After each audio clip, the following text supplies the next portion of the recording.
And we're very honored to have with us today the Cambridge Union Society, the world's oldest debate society. And they've taken the stage this morning with members of the Hofstra speech and debate team to participate in the first of two debates. The proposition before the House today is this House believes that police shootings of African Americans are not about racism. And we're able to hold this event today because of the hard work of several people who I'd like to recognize.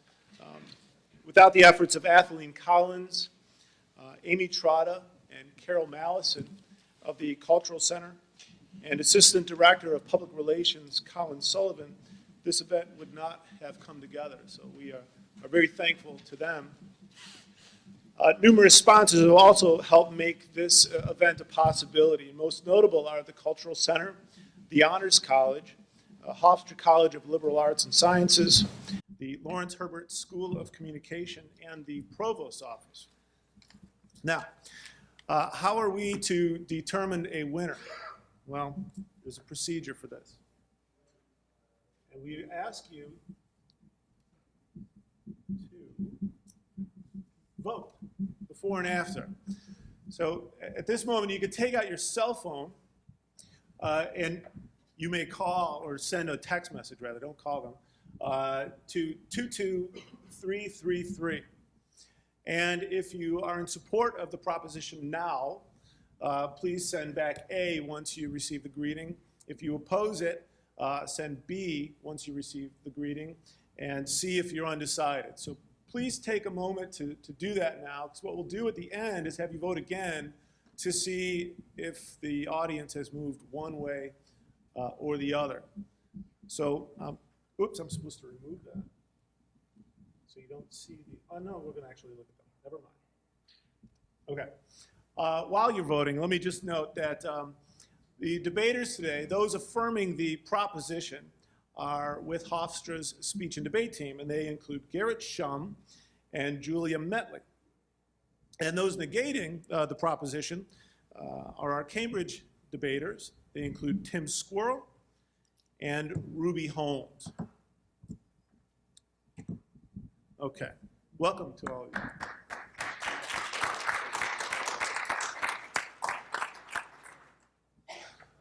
I'm not getting the sign yet that says all the votes have come in, so I'm just going to go ahead and have you continue voting while I say the following.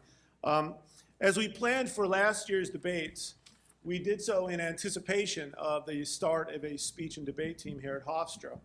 And it was a brave group of students who, with a minimal amount of training, took the stage against Cambridge. This year, our debaters have been under the guidance of our new Director of Forensics, Dr. Tamika Robinson. Hofstra's speech and debate team has met with unanticipated levels of success this year under her guidance. Dr. Robinson will be the moderator of today's debate, and she'll take the stage as soon as I change this screen back over to the main screen. And she'll explain the format for today's debate. So let me change this out.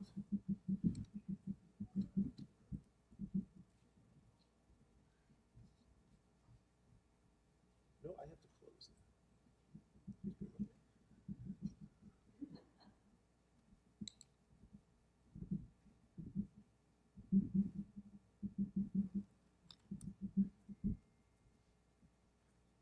All right, please join me in welcoming Dr. Robinson.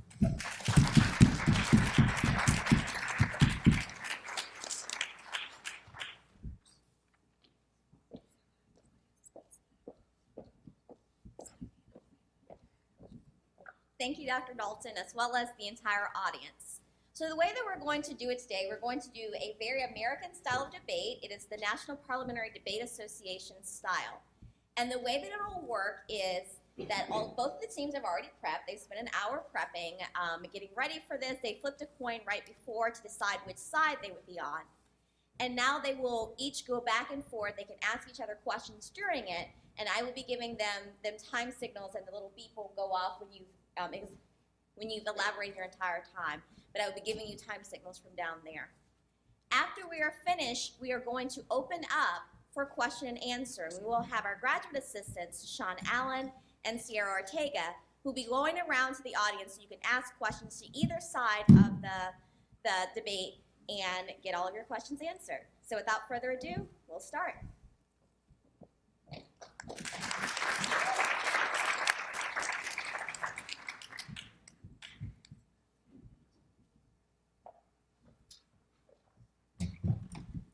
Let's just make sure this is actually working. Okay. Before we begin, is everybody ready? It seems that my timer is not. Okay, I'd just like to begin by giving a quick blanket of thanks out to everybody for coming here and watching a bunch of college students yell at each other about racism. It's going to be fun, so first, let's begin. We're going to begin by defining all of the terms of the resolution so that we have a greater understanding of what it means and what we're actually supposed to talk about. First, we define this House as the United States of America. By doing this, we're not necessarily saying that we have to argue that the United States of America believes the resolution, but rather that the United States of America is the topical area in which this resolution actually applies and wherein we're actually talking about it. Next, we define believes as holds true, meaning that both sides are going to have to argue that they hold their side to be true. Furthermore, we define police shootings as use of lethal force by police with a firearm and African Americans as persons of African or Black heritage, specifically living in the United States. We define the phrase "are about racism" as meaning that the shootings are primarily motivated by racist intentions and not by other factors. Now, before we get into our actual arguments and even the weighing mechanism of the round, we raise the first observation saying— Clarification? I'm sorry? A point of clarification. Yes. About racism can mean an indirect product of racism. It's not our burden to prove that every police officer has straightforwardly racist intentions. I was about to get to that, actually. Okay, I'm very sorry. So our observation is talking about the indirect structural racism, saying that we acknowledge that structural racism exists. We're not going to be that team who says there is no such thing as racism in America. I can't do that and keep my dignity at the end of the round. What we are saying is that we have to specifically prove that the police officers who are shooting are being racist, and that is, in fact, the burden of the round. Structural racism, putting people in this situation wherein they are impoverished or disposed toward crime, although that may be true, is going to give the opposition side too much ground to work with and basically make it completely impossible for the government team to win. So in order, for the sake of having a fair round, we define things this way. Which leads us into our weighing mechanism for the round, that being the presupposition of fact and the preponderance of evidence, meaning that the side that wins is the one that best shows facts and evidence to support those facts, to support their side of the argument overall. So in relation to that, we're also talking about things in the status quo. We're not talking about whether or not we can come up with a way to solve this or anything. We're just talking about how things actually are. So our new interpretation of the resolution means that in America, we find it to be true that that use of lethal force against African Americans is primarily motivated by racism in the police officers themselves. So now we move on to our contention level. Our first contention is that there is no sociological consensus about even how often force is used. The FBI director reported in a 2015 speech that, in fact, we don't really know how often people actually use police force. The details are scarce and hard to find because police reporting of these details is optional. They don't even have to tell the FBI how often they use force, let alone whom they actually use it against. On a base level, we simply don't know whether or not it is or isn't about racism because there aren't the statistics to back it up. The demographics are incomplete, and that means that any aggregate information that would be created from that is going to be incomplete, flawed, and biased.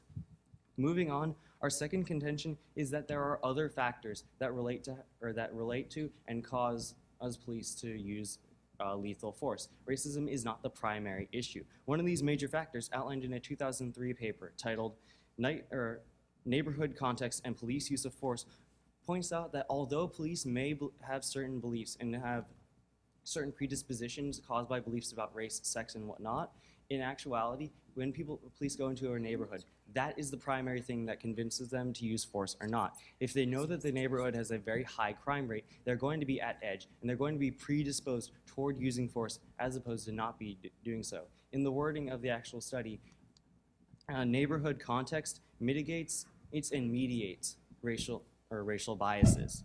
So if somebody is, say, white in a neighborhood and they go into and it has a high crime rate, the police are going to be just as likely to use lethal force against them as they are against African Americans. The reason that police often end up using lethal force against African Americans more often is that, unfortunately, despite having a smaller percentage of the population, African American groups tend to commit a higher percentage of the the crime than they should for the roughly 13% of the population that they constitute.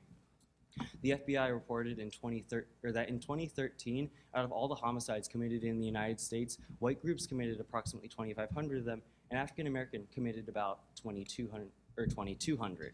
Despite constituting 13% of the population, African American groups constituted nearly 50% of homicides in America. What's disproportionate? Yes.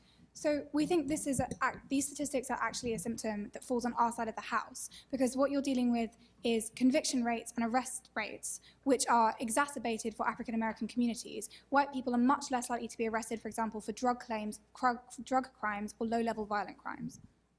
What we were talking about is, even if that may be the case for those things, what we're talking about is that where we do have statistics that directly show this, which, as I pointed out previously, are somewhat limited, we actually do know for a fact that African Americans have a very high rate of committing crime. White people do. This is not talking about convictions also. This was talking about just instances of occurrence. Roughly what we're saying is that despite having a smaller percentage of the population, that African Americans can commit a disproportionately high amount of crime, which is why there's a higher response to them, because the police are supposed to do their job, and that job is stopping crime. And our final contention is police militarization. The problem with the police mentality is not necessarily that the police are racist, but that police are being given too much power and far more power than they actually need. Police are being given military-grade weapons and military-level training to go along with those weapons, and they're being trained in the mindset, in the military-level mindset, that every single civilian is a potential enemy. They're not being trained to protect the civilians, rather they're being trained to protect from the civilians. This doesn't matter who you are, it doesn't matter about anything else. Police are trained in the mentality that people are the enemy, and the enemy has to be stopped. Racism is simply not an issue in militarization, and the bigger issue is the fact that they are given too much power. We know from things like the Stanford prison experiment that when people are placed in positions of power, they have a tendency to exploit and take advantage of those positions against whomever they may feel it is possible. So for these reasons, we see it is only possible to say that police shootings in the United States are not primarily caused by racism, but rather at the very least exacerbated by other circumstances and primarily caused by those, with racism basically just being a systematic tangential link. And for those reasons, we can only see agreeing with side government.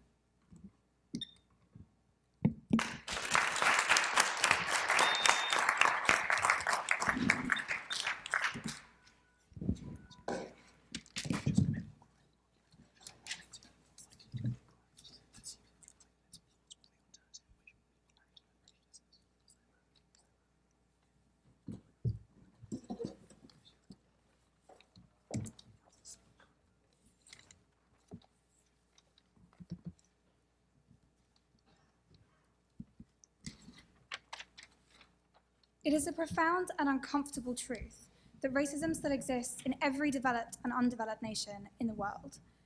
It's in our culture, it's in our laws, and it makes itself known in the form of black deaths, often at the hands of white police officers. We think that government have set themselves a very low burden. We think that they are asking us to prove that the motivations of police are, one, knowable, and two, straightforwardly racist. We think we can win on that burden, but we would like to recognize the fact that about racism means a product of racism. That's racism in society, that's racism in the way we think, in the way we act, and crucially, that's racism in our laws, which mean that racist police, a minority of police who are racist, are able to get away with it, and that the societal structures which lead the majority of well-meaning individuals to hold racist stereotypes are allowed to manifest themselves in the form of coffins in black neighborhoods. What am I going to tell you in this speech? I'm going to show you what I think is uncontroversial, that racism exists in all our cultures, British, American, European, and beyond.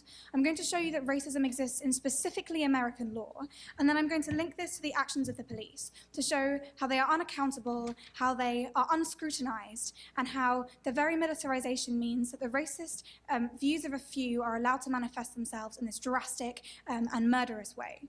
But an important thing to note before I tell you this is that this debate is about more than Ferguson, and its real-world ramifications stretch beyond police shootings and into the way that police deals with cultures of different races and classes all around the country, right? So when you judge this debate, judge it on the words of the motion. But when you leave the room, think about how these factors influence race and gender, race and class relations beyond the issues of specifically shooting of African Americans. So, racism in culture. It's not controversial that black men are portrayed in a white-dominated media as being other, as being aggressive, as being hypermasculated. It's also not controversial that black people are overrepresented in the working class, often through no fault of their own, often through no deliberate racism on behalf of anyone, but through structural problems beyond the control of any individuals. We see it in films where there are no black leads. We see it where white Hollywood commentators mix up Morgan Freeman and Samuel L. Jackson. We see it when the race of a criminal is only ever reported when it isn't Caucasian. When was the last time you heard white man commits horrible atrocity, right? Then you just hear man. When it's black, you hear African American, right? We see this when Oklahoma fraternities can chant these things on buses. But more controversially, racism exists in our laws. It exists in voter ID laws, which exist specifically to depress African American turnouts. We see it in stop and search laws in Arizona, which means that anyone suspected of being an undocumented immigrant, for which we can read anyone Hispanic, can be legally stopped by the police at any time. We see it in mandatory minimums, which means that drugs that are disproportionately used by white people carry lower sentences, for example, powder cocaine, than drugs which are disproportionately used by black people, like crack cocaine. We see it in a sentencing commission, which says that black individuals get 10% longer sentences for the same crimes, are 21% more likely to get mandatory minimum sentences, and are 20% more likely to go to prison. This is the result of racism in juries and judges. That is uncontroversial. We see it in the fact that fewer than 5% of the legal profession are black, that black people are not represented in the structures of accountability against which individuals can resist racist laws. And we see it in the fact that police departments are on average 30% more white than the populations they police. 30%. So, our Honourable Prime Minister, or the first speaker on government, or I'm not sure what the terminology is in American debating, tells us that these are issues about class and not about race.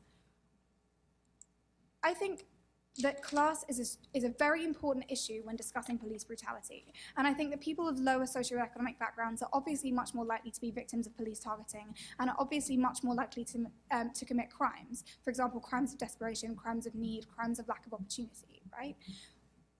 I also think that those structural disadvantages are compounded by being African American.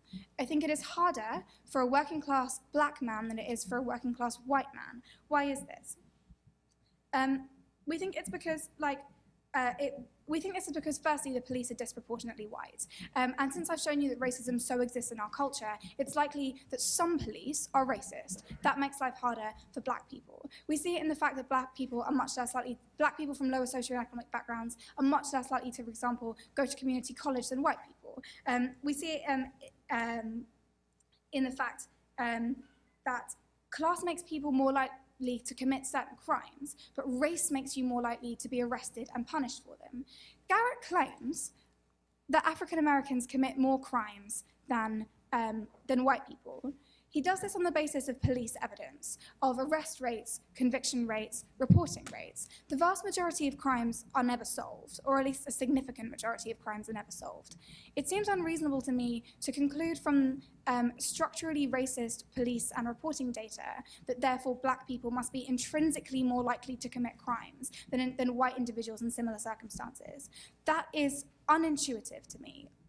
I would be surprised if that is intuitive to you, right? We think that these very statistics fall on our side of the house because they prove that black people are systematically disadvantaged in the law and in policing because of racism. But it's also important to note that race issues go far beyond class. Like when your black president, who is a professor of law and comes from what Point of information? Yes. Do you not agree that most low-income crime predisposed areas are constituted of minority groups? So I agree. So it isn't true that most poor people are black. It's true that a higher percentage of poor people are black than black people are represented in the population. But in addition to that, right, we think that even if crime rates are the same in effect, the effects you are much more likely, for example, to go to prison for committing the same crime if you're black than if you're white, even if you live on the same street and have the same income, right? We think this is a way in which racial prejudice compounds and exacerbates class privilege. But it's important to note here that race issues go beyond class, right? When the upper class law professor, black President Barack Obama, says that he couldn't walk down the street in his youth without seeing people flinch away from him in fear, it's clear that that is a race issue, not a class issue. When a black man in a nice car is I'm not sure of the figures, but staggeringly more likely to be pulled over than a white person, right? Because white police assume he must have stolen that car. That's where race goes beyond class. And when black people of any population are more likely to go to prison, we think that goes beyond class. So Tim's going to talk to you about race and the police, right? What we've done is we've proved to you that most people in most structures are a bit racist. When what you do is you give them guns, when you give them, in some cases, tanks, and you teach them, as Garrett says, that criminals are an enemy that needs to be attacked rather than that the population is something you need to protect. Those stereotypes are enacted and made violent by the presence of guns and a militarized police culture, right? If people are racist, then the police are racist. The police have guns, the police shoot people. That's our case. I'm proud to stand in opposition.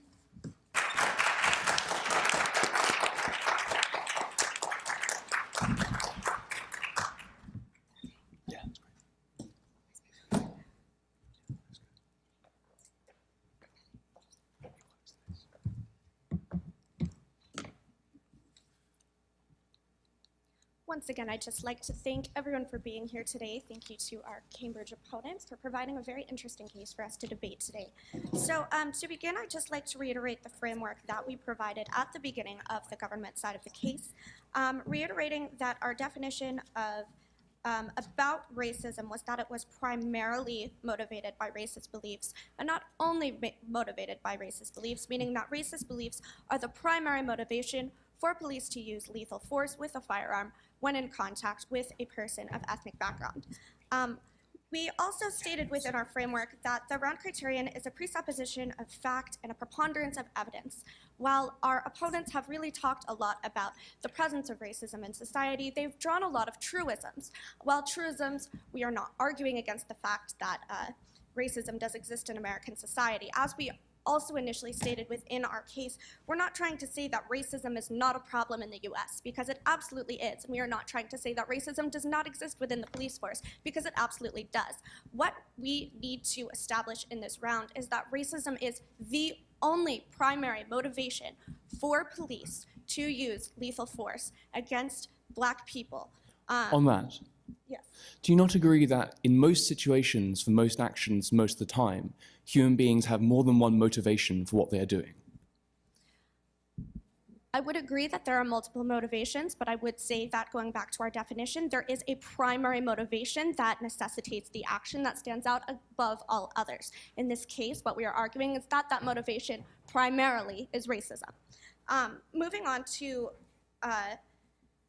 essentially what they were talking about, the logical syllogism that they drew was that people are racist, police are people, thus police are racist, and police do have weapons. Thus, the police having the weapons act on that racism and use those weapons against African American people. So going off of this, essentially their logical syllogism directly clashes with the entire framework of our case. Essentially, there is no sociological consensus among the studies. They even cite that when we're looking at disproportionate statistics in regards to higher crime rates amongst a lower percentage of the American population, we both agree that these consensus are not necessarily completely congruent and they're not necessarily completely complete. Upon this, according to a 2010 study by the Seattle Press University by Professor Hickman et al. In 2010, it claimed that most peer-reviewed studies claimed that there's a lack of consensus against rates of police homicide against Black people. They claim anywhere that among the last 25 years when the study was conducted, that when coming into contact with a police officer, a Black person has anywhere from 2% to 30% of a chance of having lethal force used against them. Because this amount is so skewed and so large. Obviously, this data is incomplete, and we can't use the amount of police homicides specifically against Black people as a way to weigh this round today. Moving on to how we initially talked about in our second contention with neighborhood context and other factors, that there are disproportionate rates of crime among Black people considering their small amount of population in the US. Again, we stated that out of the entirety national homicide rates, white people committed 2,500 of these homicides, and Black people committed 2,200 of these homicides. For 13% of the population to commit 50% of the violent crime in America. On that, yes.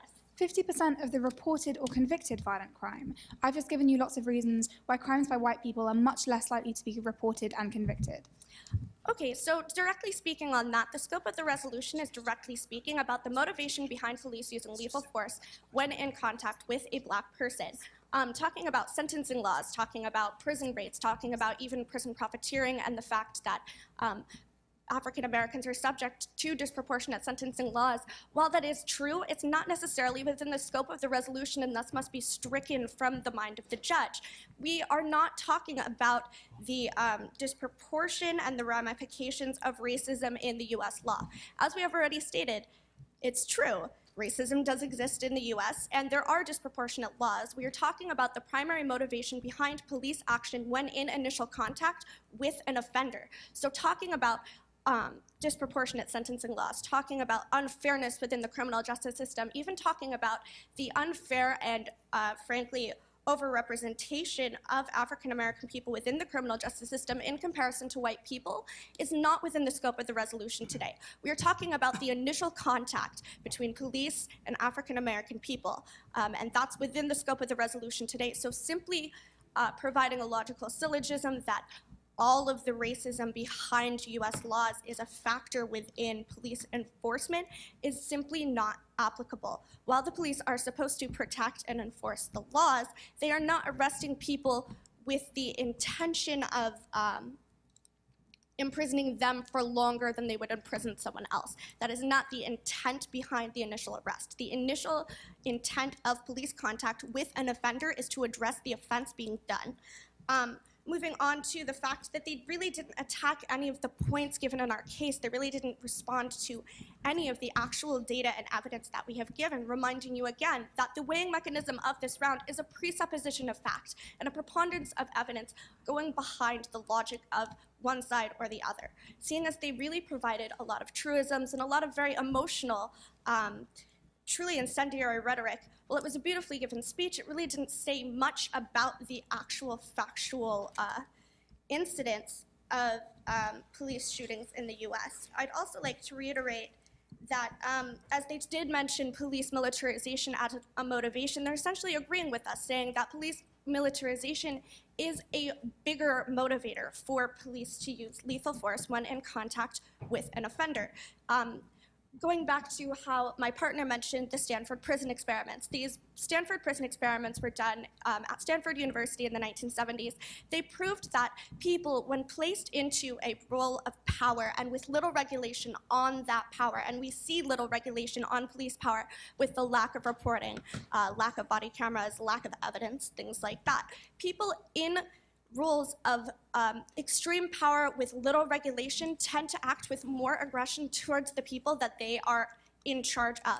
They are more likely to exploit and more likely to be aggressive towards these people. Thus, we can see that a militarily equipped police force, a police force that has military-grade weapons, military-grade training, and has now been trained to see all civilians, not just civilians of racial or ethnic background, as an enemy, as a bigger motivator. The police militarization is a far bigger motivator, and neighborhood context is a far bigger motivator than racism is when it comes to using lethal force with a firearm when in contact with an African American offender. So because they didn't really attack anything that we had initially set out in our speech, because essentially their entire argument revolves around the truism that racism exists in American law, essentially the side opposition has presented no logical clash to our logical case that was set out. Time. So for these reasons, I can see nothing but side government today.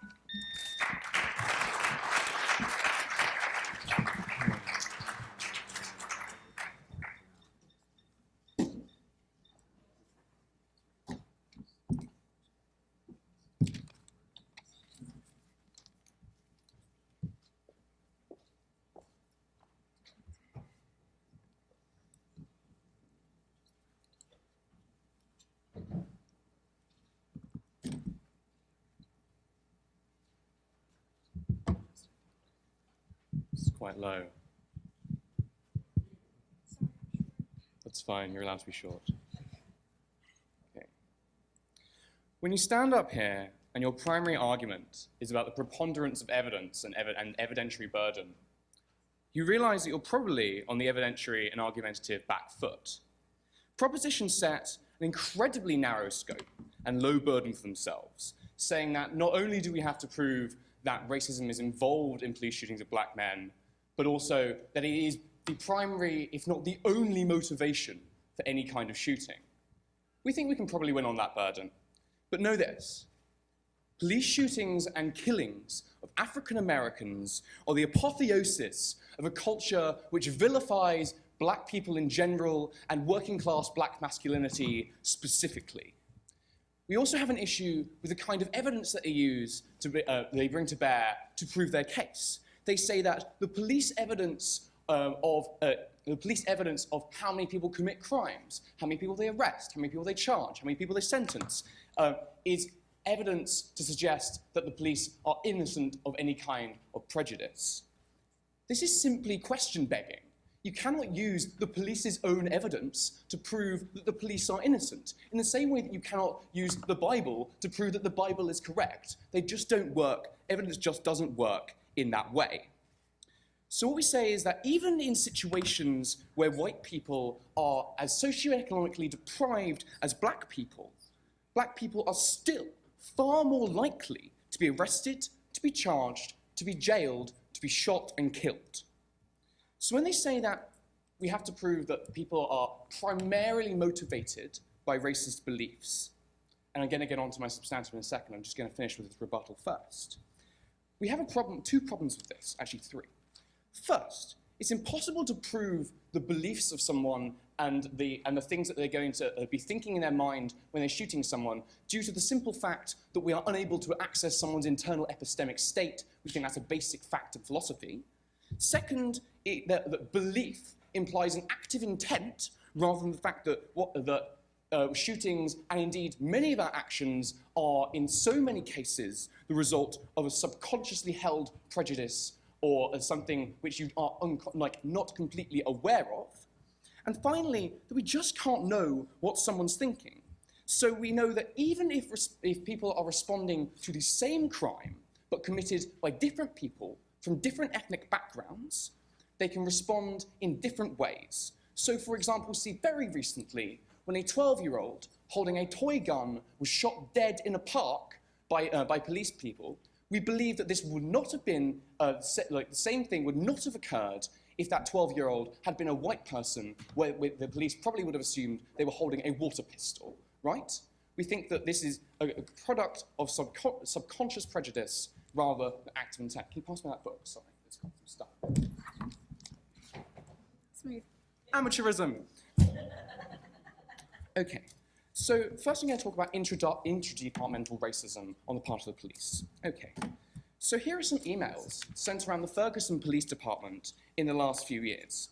November 2008, Obama won't be president for long because what black man holds a steady job for 4 years? April 2011, a picture sent round depicting Obama as a chimpanzee. June 2011, a man claims that he would like to claim welfare for his dogs because they're mixed in colour, they can't speak English, they're lazy, unemployed, and they have no frigging idea who their daddies are. October 2011, there's a picture sent round depicting bare-chested dancing women, black women, presumably in Africa, with the caption, Michelle Obama's high school reunion. Finally, another fact about Ferguson, 88% of documented police abuse, self-reported police abuse, from 2010 to 2014 in Ferguson was of African Americans, compared with 67% of the population. Go ahead. Did you not say in your first speech that this is about more than just Ferguson? Absolutely, but we believe that Ferguson is a paradigmatic example of exactly the kind of subconscious and pervasive racism which we are talking about. We believe that this is how that racism cashes out in the most extreme circumstances. Okay, let's talk about police-community relationships. So they talk about how police reporting is optional, but in a culture of racism, this kind of voluntary police self-reporting of problems It reduces accountability for racist actions and makes those actions more likely to occur, because we believe on side opposition, and we think this is intuitive, that people are more likely to act on their prejudices and instinctively on their prejudices in high-stress situations, such as when you're confronted with someone who may or may not have a weapon. We believe that there is a systematic lack of trust between police and black communities, not least because of the statistics Ruby gave you about how police forces are 30% more white than the communities that they police.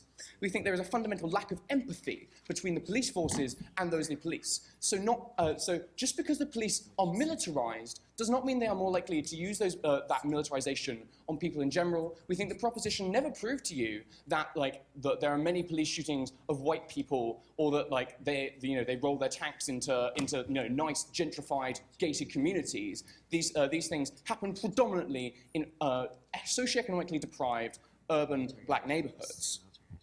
We think that stop and search, for example, is twice as likely to happen to black people, despite the fact they are 27% less likely to find contraband in their cars. We think that the police force is predominantly middle class, and so has very little empathy for working class people, because rich people don't want to get shot, and working class people don't have the tools to access police academies. We think that essentially, there are surveys which suggest that African Americans just have no confidence in the police, and frankly, why would they? We also find that violence is far more often occurring against African Americans.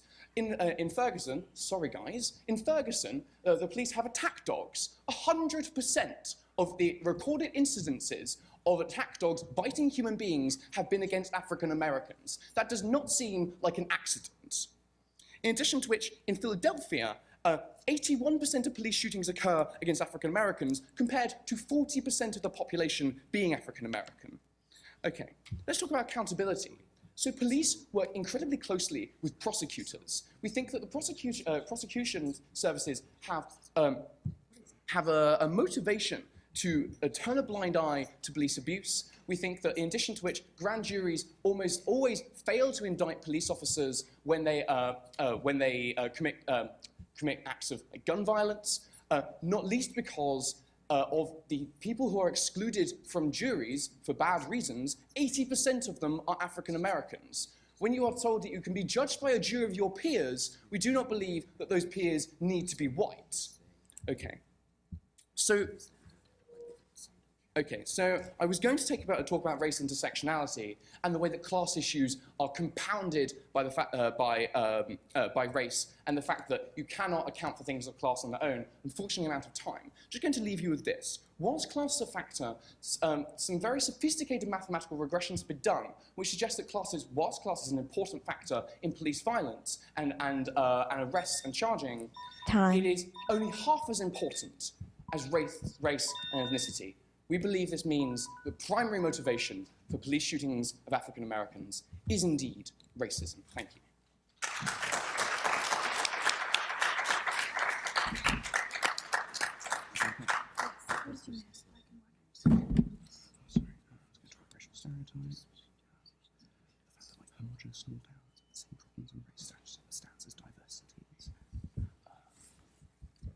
Rebuttals. Oh, is it me? Oh, sorry. Oh, wow. Okay. This is really strange.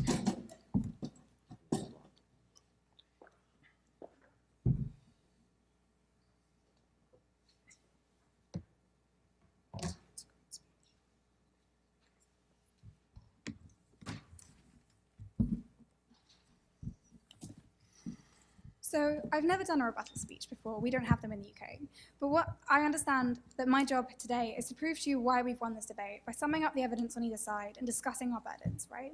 So I'm going to start with some framing. We feel like government have tried to set themselves the lowest possible bar they possibly could. They have tried to say that it is our burden to say that every police officer goes out with his gun with the intention of finding a black man to shoot and get away with. We think that is clearly absurd. What we're going to do, and what we have done, is prove to you that on the balance of probabilities, something I'll return to, it is likely that a significant, if subconscious, motivation for police shootings is racism. Why is this? It's because of structural societal racism. It's because of the kind of insidious racism which has no one perpetrator, but nevertheless affects the way that all of us interact every day of our lives. The most extreme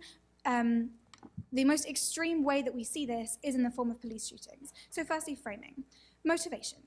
It's an epistemological fallacy that we can ever know the mind of anyone else. We can't know what's in the police officer's mind. We think that on the balance of probability, because of all the racism we've shown you in societies, because of stereotypes that tell us that black men are much more likely to be armed, black men are more likely to have drugs, black men are more likely to go to prison, which means that police officers who consume that culture and exist within that society are likely to hold those beliefs and are likely to subconsciously act on them, even and crucially, even if they do not consider themselves to be racist. This proves, incidentally, that all our material about racism in the law and society does not fall out of the scope of the resolution, because they affect the mindset of the policeman or police officer whose motivation we are currently discussing. But that crucially, even though the police officer considers their primary motivation to be responding to a crime, it is not immaterial that statistically police officers respond differently to that crime if it's being committed by a white individual or a black individual. That should lead you to think that racism has an effect here. But secondly, preponderance of evidence. Government never told you why that's the metric on which we should judge this debate. It's their burden to do so on government, right? We have told you why we cannot know on evidence the mindset of a police officer. Why is this? Police have huge incentives to hide evidence. Attorney General offices and state prosecutorial services need to maintain relationships with the police in order to get evidence for all the work they do. They are unlikely to indict police officers. Police solidarity makes them unlikely to report each other, and lots of police brutality goes unreported. See the fact that CCTV circuits regularly go dead without explanation while there happen to be black men in custody. And incidentally, afterwards, sometimes those black men are charged with bleeding on police uniforms. We think that on the balance of probabilities, we can draw some intuitive links there, right? What we've done today is we've shown you a preponderance of evidence to suggest that on the balance of probabilities, it is extremely likely that racism affects the motivations of police officers. If they want us to prove the mindset of every police criminal, we can't do that, right? But we think that we are all discerning adults who are able to tell why that is. Lastly, militarization. Structural racism means that militarization will be directed against African Americans. Their motivation may not be like, I have a gun, I want to kill someone, right? Militarization heightens the mindset which takes us from black people are criminals to black people are criminals and I should kill them. Consider this, right? We live in a world where black people are shot and killed on the streets of their hometowns by white police officers. Is this a coincidence? Is every single black man shot by the police deserving of that extrajudicial death? That is the burden that they have to prove on their side of the house. I'm so proud to stand in opposition.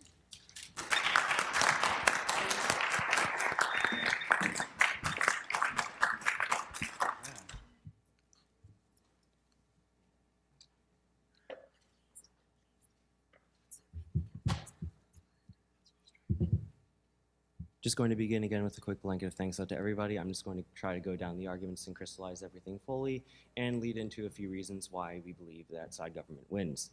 So it seems that the vast majority of our opponent's case is relying on a lot of anecdotal sweeping generalizations. They're just saying society is racist, thus police are racist, thus we win.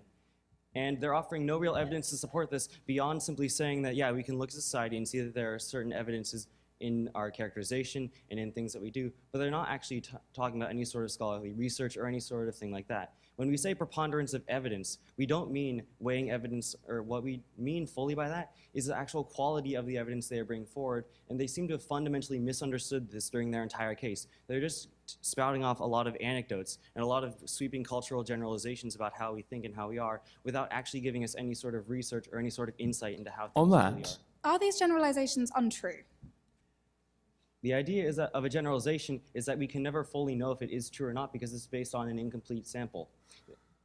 Racism itself is a generalization, okay? A stereotype is a generalization. So if you're generalizing our society, you're essentially stereotyping it and doing the exact same actions that you say are untrue and that you say we need to look against. in effect, you're doing basically the same thing that you're saying we should not do. And when we're providing scholarly articles and when we're providing actual evidence and actual research into this topic and to give us a greater actual understanding of how things are, it is always going to outweigh everything that they're saying on their side because we've actually provided real research and real evidence about how things are going to work. So at the end of the round, you can't prefer anything that they're saying because all of it is just an anecdote. In essence, if you prefer what they're saying, you're inherently supporting the mechanism that justifies the exact thing that you are standing against. On this? No points of information and rebuttals. Oh, I'm sorry. That's fine. We all have a really fun time, our first time in a new format. And just actually to go down and rebut some things a bit more specifically, that was not meant to be a stab at them. I would like to clarify that is an honest joke that I have been there. They also just completely dropped all of most of our contentions talking about certain things like our lack of proper evidence about this. They've said almost nothing to that other than, well, yeah, militarization, and well, yeah, obviously things are right, our side is right because, as we can see through all these things. They completely didn't respond to our framework at all. They said that, or rather, their entire response to our framework was basically that we should redefine what R about racism means, but then they provided no real justification for that other than just saying, well, that's actually what it is. The reason, as I pointed out in my first speech, that we defined our terms this way is so that both sides have a reasonable chance of winning. They still have a reasonable chance of proving that people think this way. We still have a reasonable chance of proving that they don't. If we're going to go by their definition, then side government basically has to argue that the sun doesn't shine. And I'm pretty sure that we can go outside maybe in a few days and find out that that argument is wrong. So at the end of this round, really the problems and the reasons that you're going to vote for the government are that the opposition overall has just given a bunch of anecdotal evidence that is making sweeping generalizations about our society and about the way things are without actually meeting their burdens, and after attempting to redefine the framework and not actually giving any sort of justification for the redefinitions. In essence, they provided no real clash to our case and have allowed to go through every single thing that they have agreed to how they're supposed to clash, and they've completely failed to uphold that. So at this point, we can only see a vote for government.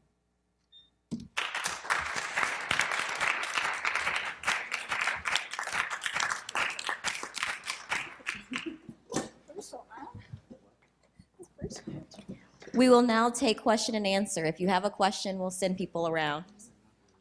I have a question. You don't have a question.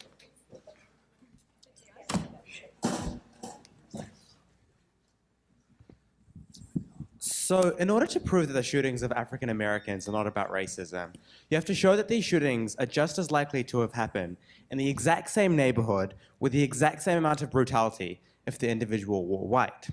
Given that the Police Quarterly recently released the mathematical, extremely complicated regression, despite the bad statistics that you claim the police have, that even in the situations where in the exact same neighborhood with those exact same problems, they're still half as likely to be as affected if they were white than if they were black. Why do you think that this wouldn't have happened if it were a white individual? Just a little bit of clarification on what you're asking. Are you asking as to whether or not police would still be as brutal in the same urban areas where they have recorded brutality before if the population of that urban area was white and not black? I'm asking if that in that same neighborhood, if the individual in that particular situation were white or the individual were black. Well, the specific evidence that we were citing did say that there would be basically the same thing, and we can actually see from some other cases that there is a good chance of it happening. We did not cite those in the round, however. To clarify further upon that, in our second contention within the round, we talked about neighborhood context as a reason for heightened defensive behavior among police officers. This meaning that when entering an area with a historically higher rate of crime, higher rate of violence, a police person is automatically going to be more on edge than they normally would be. This in combination with what we mentioned in our third contention, this current and recent attitude of heightened militarization and essentially othering of civilians as a whole, not necessarily any racial ethnicity, would work in combination essentially to exacerbate the more defensive aspects of that police person's human nature. So their initial instinct to use lethal force in any first contact with an offender would be based more upon the context of where they are and the context of the power and type of militarization that they have experienced within their own training, and not necessarily the race of the person or the offender that they're coming into contact with. Does that answer your question? Okay. I would also like to give a small caveat. At no point in any of our speeches are we saying that structural racism does not exist and it is not a problem.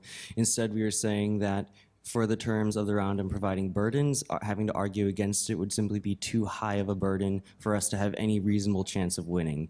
As I said, it would essentially be arguing us to go outside, or demanding us to go outside and say the sun doesn't shine. I'd like a question for the opposition. I'm trying to understand your framework or your thesis. Is your contention basically that the shootings are that those policemen who shoot are outliers in terms of they're the exception rather than the rule, as you said it, Ruby, in your beginning statement there? Or are you saying that police departments are so marinated in racism, as a society is so marinated in racism, that this is a natural outflow of? Because I seem to hear both sides from you, and I can't figure out how to hang all of the arguments unless I understand which is your underlying thesis. Okay, so my apologies if this wasn't clear. What we are saying is that individuals and all individuals in society consume racist media and culture in a way that affects the way we all think in ways that most of us hate, right? But that when individuals in police departments are firstly are in danger a lot of the time, and secondly, are under the kind of hyper-militarized conditions that government talks about, that those kind of racist prejudices that most people hold but do not act upon come out, right? So while a police shooting of an African American is obviously an extreme manifestation, it's an extreme manifestation of a common problem.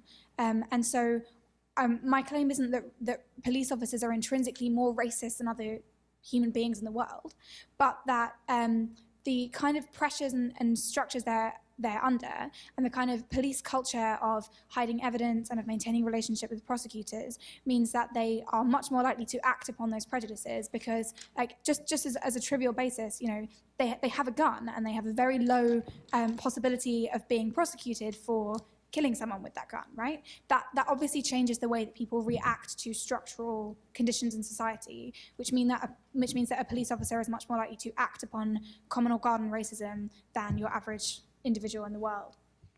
Is that clear? Does that answer your question? Thank you very much.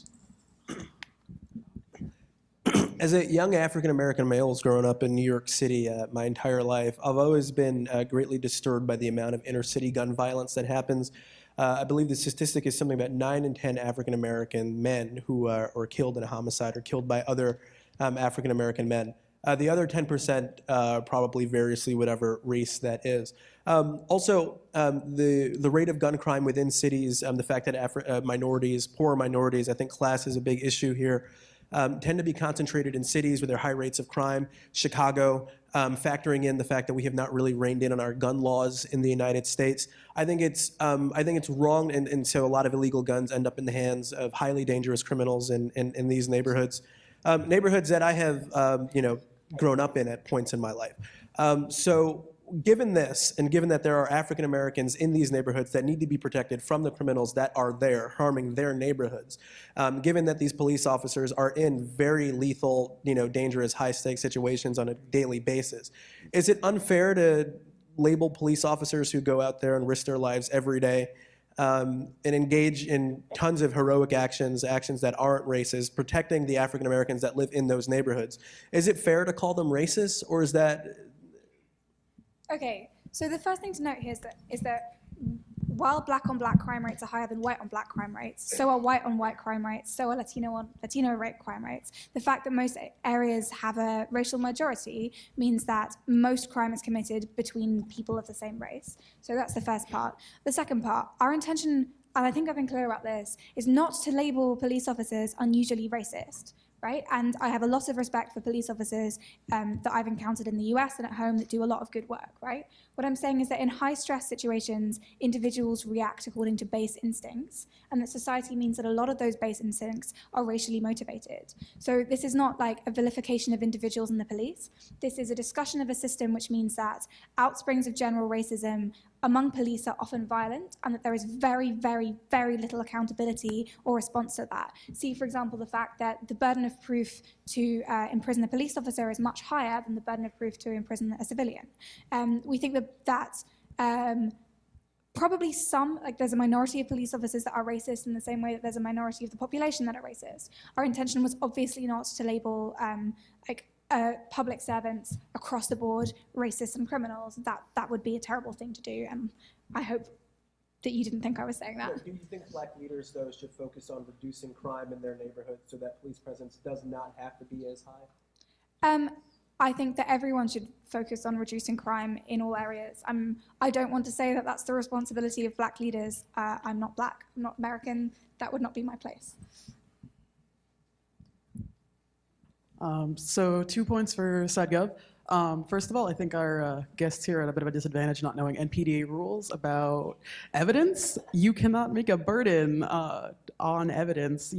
Because NPDA is a limited prep event, you do not need to provide scholarly articles for your audience. And second of all, just quickly, you label police militarization as a motivator. Wouldn't you say it's more of an enabler than a motivator? So speaking on that, with regard to the burden that we initially set, even given the way that the round played out, not necessarily with scholarly articles being given by the opposition side, what they did was provide a lot of sweeping generalizations and anecdotal evidence. They didn't really seek to provide any really specific or isolated cases, which the side government did. Now that not necessarily would have to do with an ignorance of the rules prior to coming into the round.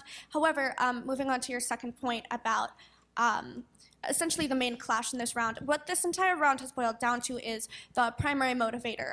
The side opposition is arguing that subconscious racism is the primary motivator for the use of lethal force with a firearm in police contact with offenders. The side government is arguing that there are other motivators, and thus subconscious racism is not the primary motivator.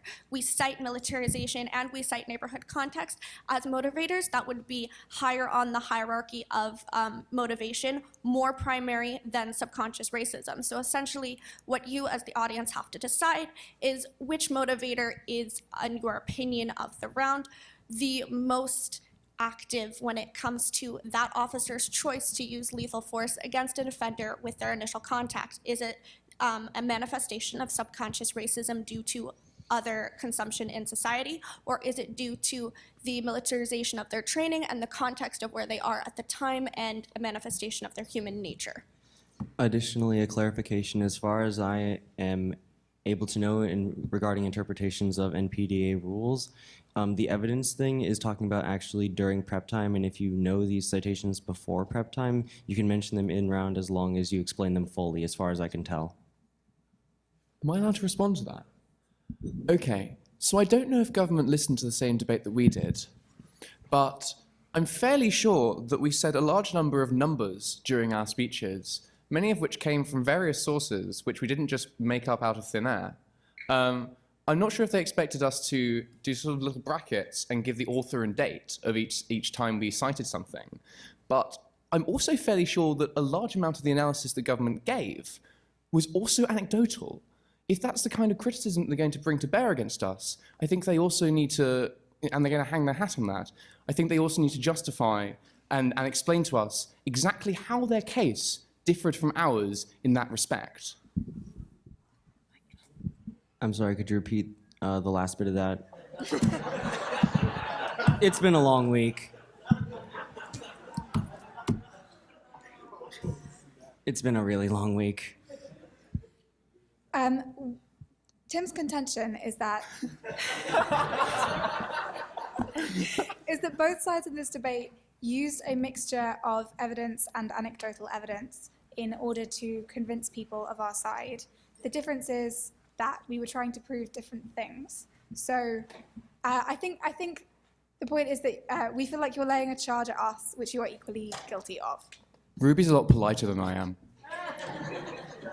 He's a lot bigger than me and can get away with it. So regarding that, what the burden essentially is getting at with a preponderance of evidence is the amount of evidence and the way that it spreads across the contentions.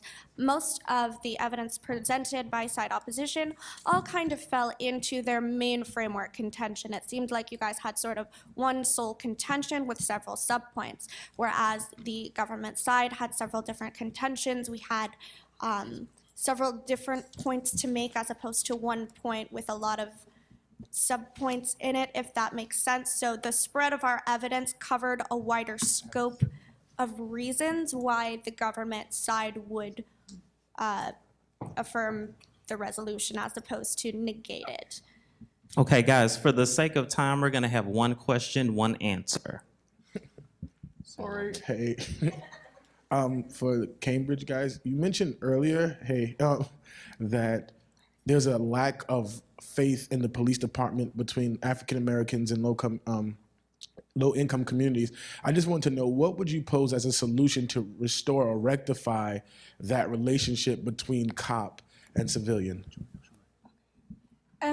So this is obviously a hugely difficult question, and given that we're not American, I'm going to draw an analogy with a situation in the UK, which is where we had a few years ago, we had a very large, a landmark case in police brutality against Black and minority ethnic individuals, which is known as the Stephen Lawrence case. It was a response to the murder of a teenager called Stephen Lawrence. This led to the Yarls Wood investigation, which revealed for the first time structural racism within the British police force. Like, a lot of genuinely, actually very successful measures have been taken against this. For example, there has been huge recruitment into the police from among Black and minority ethnic areas. Like, there are huge scholarships, that sort of thing. We've also hugely decreased the just things like the amount of times when all white police squads are sent in to deal with to deal with crimes being committed by, for example, Black gangs. Like, when the police is majority white, it means you have a lot of visuals of like white people arresting Black people, which leads to a lot of distrust in the police. Unfortunately, in the UK, we've had an issue where initially attempting to recruit Black and minority ethnic individuals into the Metropolitan Police has led to those first individuals being seen as race traitors, as turning their back on their community in order to join the white police. However, over time, there's been a huge amount of success in decreasing that. Like, it's obviously not gone. And for example, it exists much less within Black communities than it does within Pakistani communities. That's just as an example. But in general, recruitment into the police force and the recruitment of more Black and minority ethnic individuals into the top ranks of the police, like police commissioners, like the very highest ranks of the police, has shown a huge difference in terms of things like stop and search statistics and that kind of thing. Obviously, we still have a huge problem. It's on a lower scale than in the US because our police aren't armed. Like, most police officers don't have guns. So I think while it's a very hard thing to achieve, ultimately the problem comes from having a white middle-class police force policing working class areas in which Black individuals are overrepresented. So this is a structural problem that can't be solved straight away, but I think the key is having a more representative, diverse police force. Would you agree?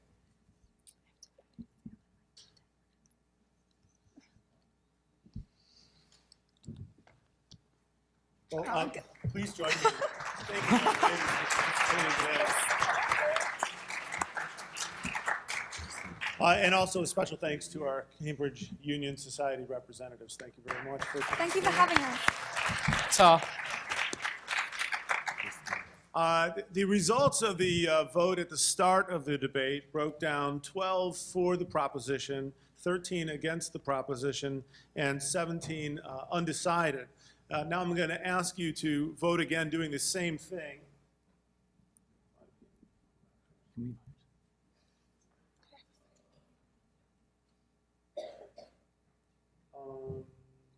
Okay. Type a text message to 22333, A, B, C, for, against, or undecided.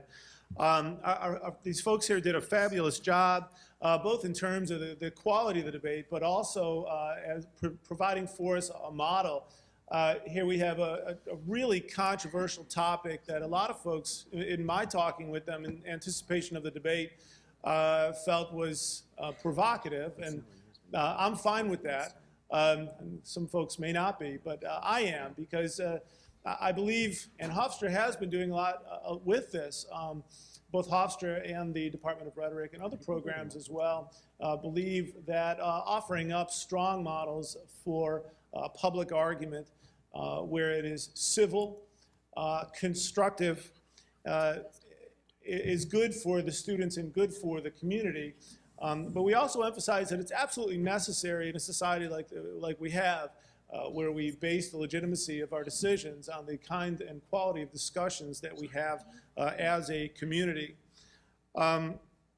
So, tomorrow's debate, you're all invited to come to, will deal with the following proposition. This House believes preparing for global climate change is preferable to efforts to stop global climate change, and that'll begin at 11:10 in this room. Now, let's take a look at our results. Well, it seems the debaters moved the audience in opposition of the proposition. So it's an interesting result. Thank you for participating in that. Thank you all for coming.